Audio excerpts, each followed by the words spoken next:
में बैठे ताहिर साहब जो नेपाल से आए हैं, मुझे पता नहीं था कि नेपाल में भी हमारी 2% की 5% में से जो मुस्लिम की आबादी है उसमें से 1.5% हमारी शेरशाहवाली भाइयों की आबादी है। मैं उनका भी खैर मकदम करता हूँ और इस स्टेज पर बैठे तमाम लोग जो हैं उनका भी खैर मकदम करता हूँ। और आप लोग जो दिघल बैंक के ब्लॉक के लोग दूर दराज से आए हुए हैं, बुजुर्गों और मेरे नौजवान साथियों, आज हम लोग इस कदर पीछे हैं कि देखकर बहुत तकलीफ होती है। मुझे समझ में नहीं आता है कि आज भी हम लोग इतने पीछे कैसे हैं। आप देखेंगे कि जहां तक तालीम की बात है वहां पर हम लोगों ने कुछ तरक्की की है। हम कुछ लॉयर्स, जजेस और बहुत सारे ऐसे टीचर्स हैं जो हम बने हैं, लेकिन जब हम अपने अंदर झांक कर देखते हैं तो हमें एहसास होना चाहिए कि हमारी तस्वीर जो तकदीर लिखी गई थी, जो मुबारक हुसैन ने जो पहचान दिया था आप लोगों को, हमें आज़ादी तो मिल गई थी 1947 में, लेकिन जो हमारी पहचान की आज़ादी है वो हमारे 1996 में मिली थी। वो असली पहचान थी। और आज वो पहचान के लिए जब मैं देखता हूँ आप लोगों को तो बड़ा मायूस होता हूँ। मायूस इसलिए होता हूँ क्योंकि जब पॉलिटिकल बात आती है, जब पॉलिटिक्स की बात आती है तो हम लोग इर्द गिर्द भी नहीं है, कहीं नहीं है। सोचिए इस बारे में। एक जमाना होता था, वो जमाना मैं आपको बताना चाहता हूँ, वो जमाना बैलगाड़ियों का होता था। आपके घरों में मुश्किल से 2-3 साइकिलें होती थी। मोटरसाइकिल तो बहुत ही लग्जरी की बात होती थी उस समय। फिर भी आप लोगों के बीच 3 नेता होते थे, मंसूर साहब, शकूर साहब और मुबारक हुसैन साहब। और आज जब हर घर में एक मोटरसाइकिल होगा, हर घर में साइकिलें तो होगी ही, और गांव में कम से कम अगर 4 पहियों की बात होगी तो कम से कम एक गांव में 5 से 6 कारें तो होगी। लेकिन उसके बावजूद आज हमारे पास एक भी लीडरशिप नहीं है। क्या हम लोग सिर्फ कस्बों में महदूद होना चाहते हैं? क्या सिर्फ हम लोग पंचायत तक रहना चाहते हैं? आपको अपने आप से पूछना होगा। जब हम विधानसभा तक पहुंच गए थे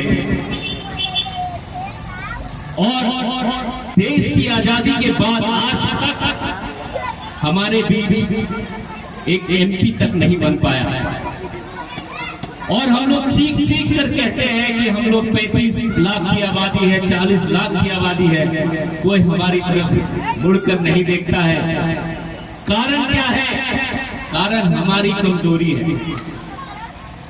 हमारे में से कोई अगर आगे जाता है हम उसको सपोर्ट नहीं करते हैं। ये हमारे अंदर एक बहुत बड़ी कमजोरी है, क्योंकि हम सोचते हैं कि वो आगे बढ़ जाएगा, वो आगे बढ़ जाएगा तो हमें नहीं पूछेगा। ये आपकी गलत फहमी है। मुबारक हुसैन भी उनमें से थे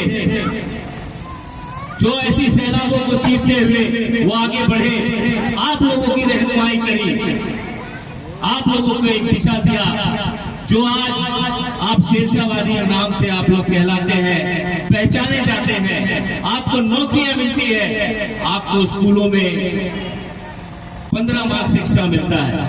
क्यों मिलता है?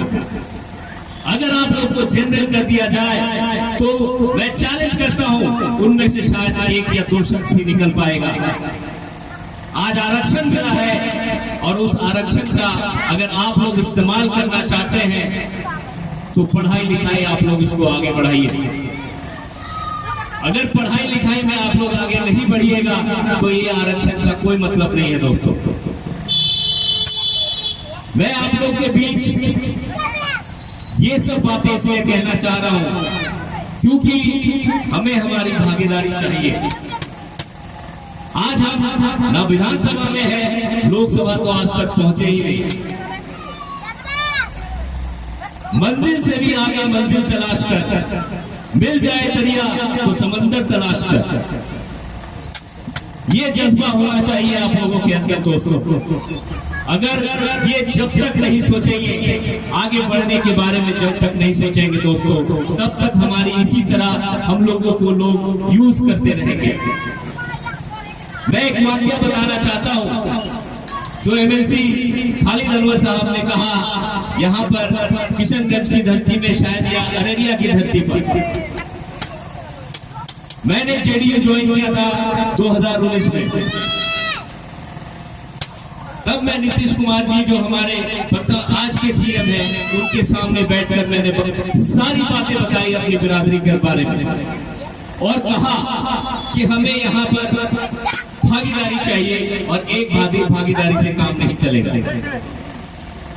हमें यहाँ पर अगर आप एक एमपी में लीडरशिप देते हैं, 5-6 एमएलए देते हैं, तो जरूर है कि ये तबका आपका मुरीद हो जाएगा।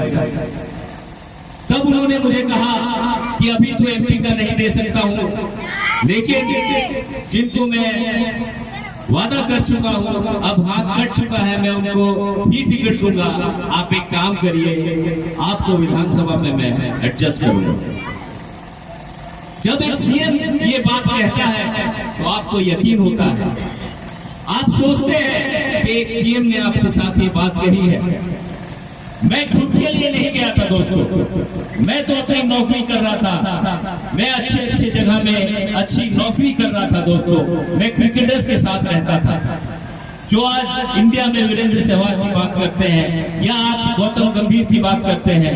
मैं पूरी इंडियन टीम के साथ मैं मैनेजमेंट में था दोस्तों।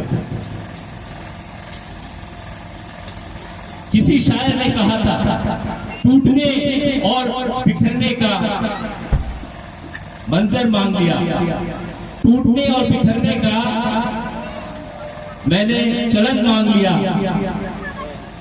हमने जो टूटने और बिखरने का हमने पहल मांग लिया। हमने अपने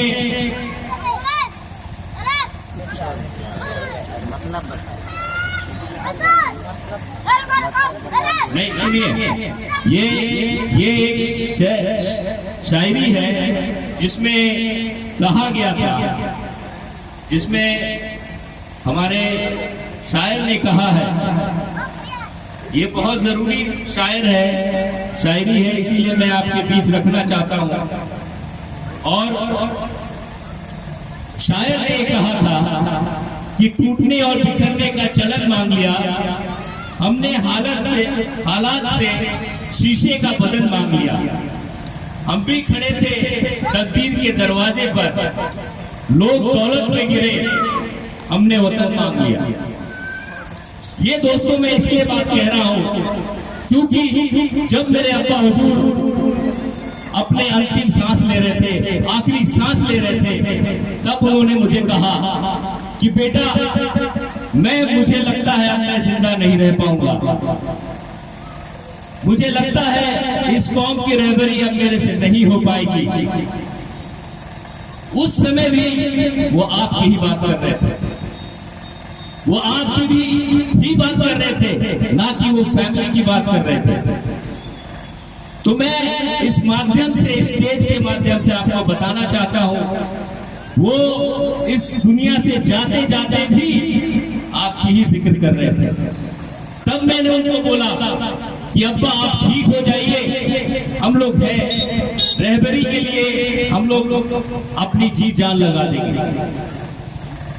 तो आज मैं आपके सामने इस दिगल बैंक ब्लॉक में खड़ा हूं और आपसे कहना चाहता हूं कि जो भी आप कर रहे हैं, जहां भी आप हैं, जो भी कुछ कर रहे हैं, आप जिस तरक्की के मकाम पर हैं रहिए, लेकिन जब तक राजनीतिक में आपका हाथ नहीं होगा, आपकी कौम कहीं नहीं होगी। मैं इसलिए ये बात कह रहा हूं और प्रूफ के साथ कह रहा हूं, क्योंकि रोहिंग्या मुसलमान भी थे जो 20 लाख की तादाद थी उनकी, आज के डेट में उनका नामो निशान मिटा दिया गया है। क्यों?